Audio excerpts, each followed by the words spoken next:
Davis.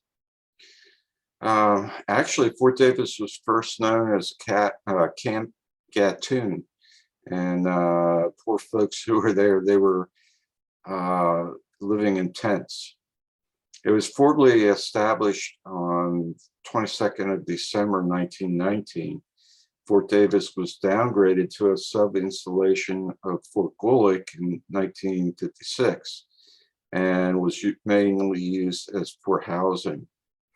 In 1962, 4th Battalion, 10th Infantry, which was part of the 193rd Infantry Brigade, was activated at Fort Davis and remained there until inactivation in 1984. In 1985, when parts of Fort Gulick were turned over to Panama, that revived some of the activity at Fort Davis, and some of the units were relocated to Gulick, and actually from Gulick. And major units assigned to Fort Davis in 1994 included the 5th Battalion, 87th Infantry, the 7th Special Forces Group, and Company C, that was Company C of the 3rd Battalion, 7th Special Forces Group, the 549th MP Company, the 747th Military Intelligence Battalion, and the 1097th Army Boat Company. Fort Davis was turned over to the Republic of Panama on the 1st of September, 1995.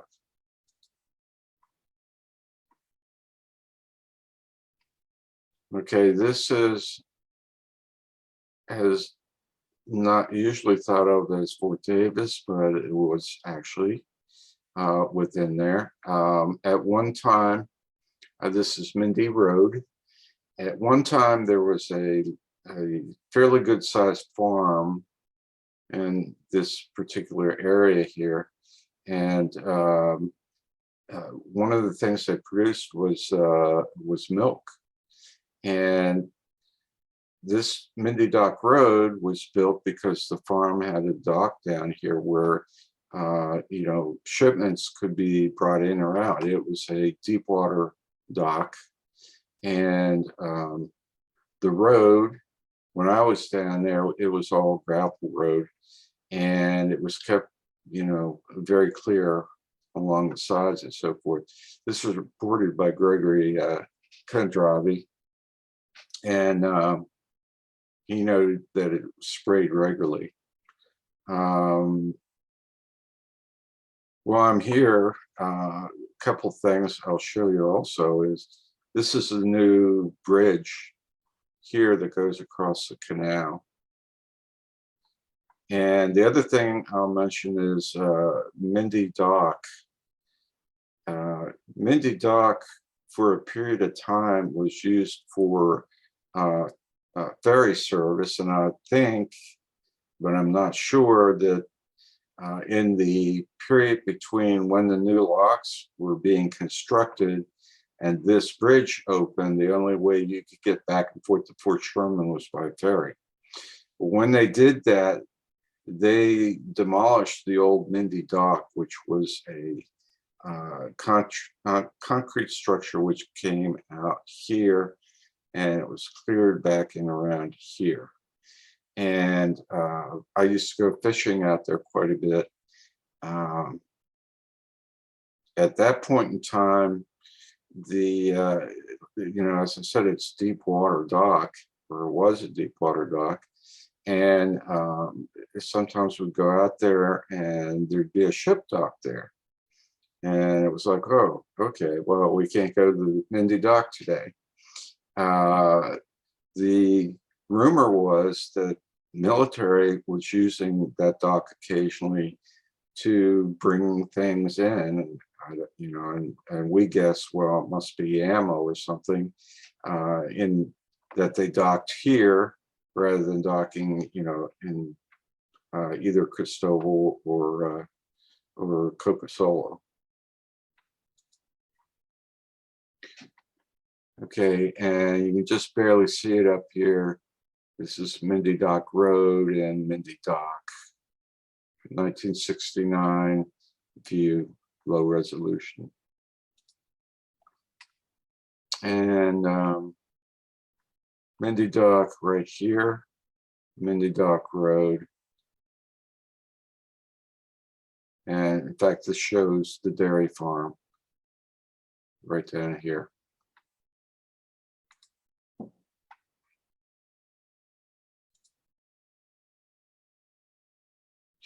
Next is in the center of Fort Davis. And this was reported by Candace Newton and Wally Thomas, and I've heard others talk about this too. And what they were interested in is that this used to be an open parade field in the middle here. And they said anywhere between the PX, which used to be down here, and the barracks, which surrounded it, they felt should be tested. I have pinned a location here. There's a couple things though. The reason I'm off to the side is that all of this has been put in there, built in, that wasn't there before. The other thing is that this is now a police training center, this entire thing, and access into this from any point is controlled. And I'll show you a couple things here. And before I do that, I'll back out to give you an idea now. It's probably going to look unfamiliar to most people because the new locks here. But the old swimming pool is out here. At one time, the provost marshal's office was over here. And this was headquarters, Atlantic Area Command up here. The old Fort Davis Theater down here. 1969, low resolution. You can't see much detail, but that's where we're talking about. And this is a picture from the 1980s, taken by Bill Mack. And you can see at that point, most of that area in between the barracks was open. This is what used to be the PX, and they had communications, and there was some other things in there too. There was like I think a dry cleaners and tailors and so forth. And these are the barracks that surrounded that.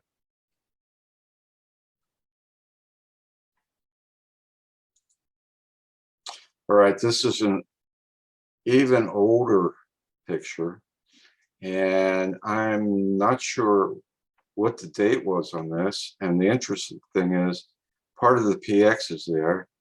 Parade field is pretty much completely open. We got the barracks on this side and this side, but to me, unless the sun reflecting off of there, I don't think the third side of the barracks was in yet. However, some of the housing areas and all that were here.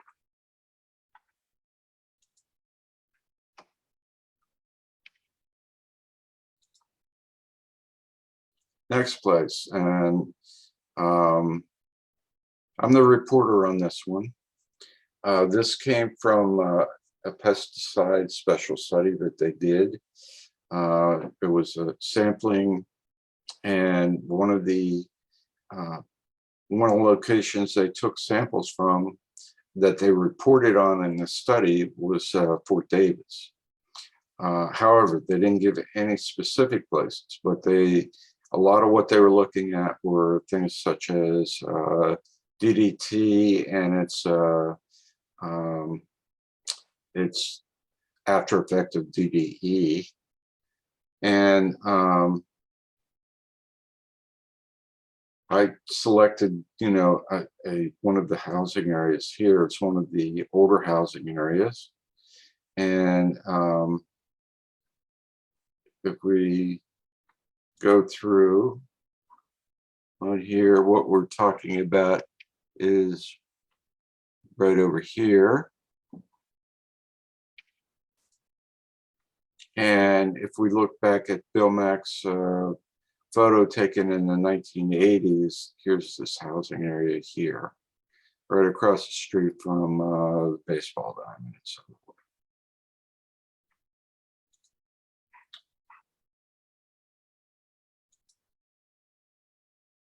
Okay, next point, and this is Susan Wolfson. Again, she wanted this was an open field here, and it was used for training purposes, and it was behind, these are the enlisted quarters here, and building 46, which at one time was the 549th MP company. And as you can see, different things have been, roads and things have been built in there since then. And if we look at our old view, you can't see much there. But if we go back to Bill Mack's picture, it's this area over here. These are the enlisted quarters, building 46, where the MPs were, and etc.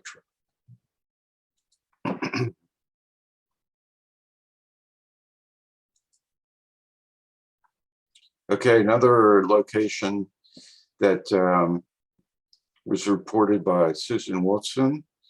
There used to be an old wooden repelling tower that was down here.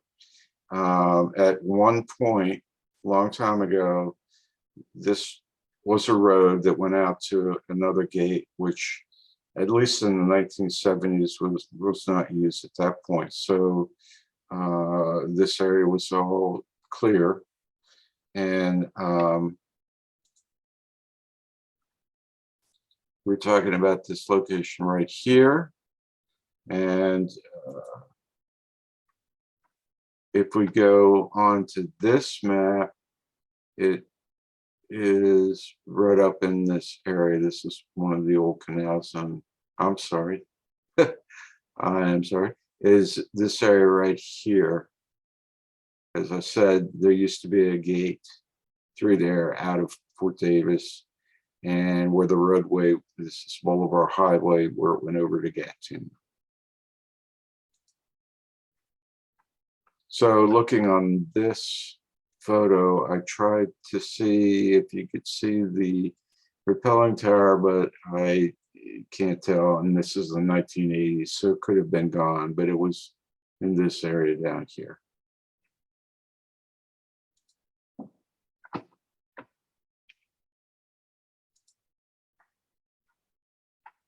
Okay, the next one is an embankment that was in front of Building 46, which was the 549th MP company. And this was reported by Greg Kondravi. And, you know, he said, well, vegetation was killed overnight. Things were quite different back at that point. You're looking at a current view, and this is the embankment. That embankment back in the prior days had power lines running on it. With the new canal, new lock construction, which this is what this is here, the railroad tracks were relocated from, they were over here in Gatun, and they now run up here on the top of that embankment. All right, that's where the railroad now runs. So let's take a look at a few things here. All right, this is the old view, and we're talking about right here. You see, and at that time, the railroad tracks came down here like this. They had a station in Gatun and on up.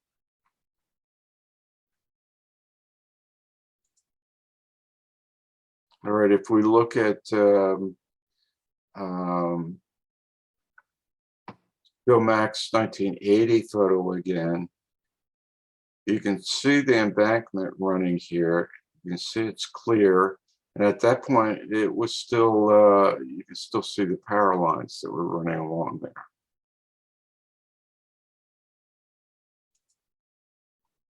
Okay, this is from January of 1971. And I'm sorry, this one is 1972. And here's the embankment we're talking about and the power lines. And at this point, this stuff is pretty grown up, but you know, later on, they would come along and they would spray it and keep it clear. And in fact, in the background here, you can just barely make out, that's a train on the old tracks. And now, of course, the tracks run through here. And here we are with another photo, and this is from in front of Building 46 with the embankment, power lines and so forth running here. And, you know, this stuff would be knocked down periodically.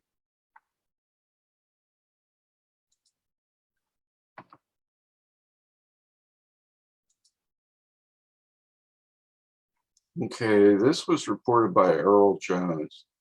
And Earl Jones felt that the Fort Davis ammo storage area should be looked at. And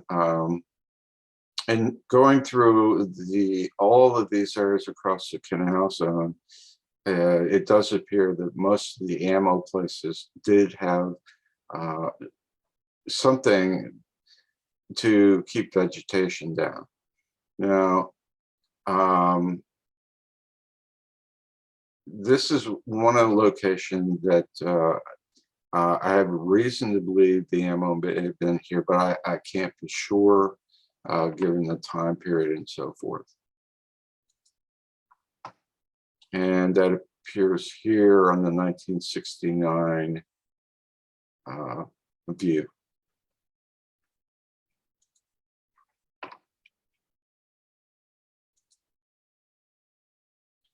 Okay, and our last Fort Davis place is this is Dock 45, and actually this is one I reported. It was rather remote, very remote when I was down there. I'm going to zoom out and try to give you an idea. Here's the main area of Fort Davis, and this was by means of a small road that came down through the jungle and so forth.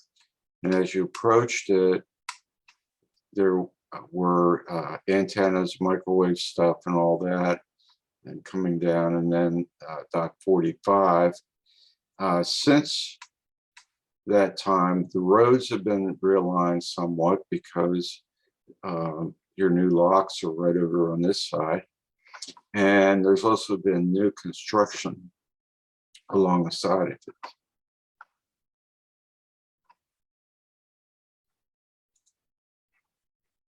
And this is the 1969 view. And as you can see, it was probably one of the most remote places in Fort Davis. There's the main base. And you can kind of see the road that came down here. All right, I wanted to point out too on this map fragment, here's Dock 45, and here's the tower that I talked about. And this map indicates that that would be to the west of Dock 45, there was some sort of underground structure. I don't know what that might have been or how it was used. But if we look at our current view, in that it was just west, it appears that, perhaps this new construction that was done was over top of that underground structure.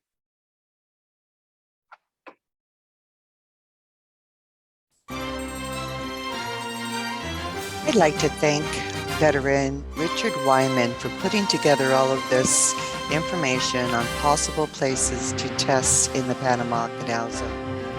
I'd like you to all come over to the Military Veterans Advocacy and join with us today.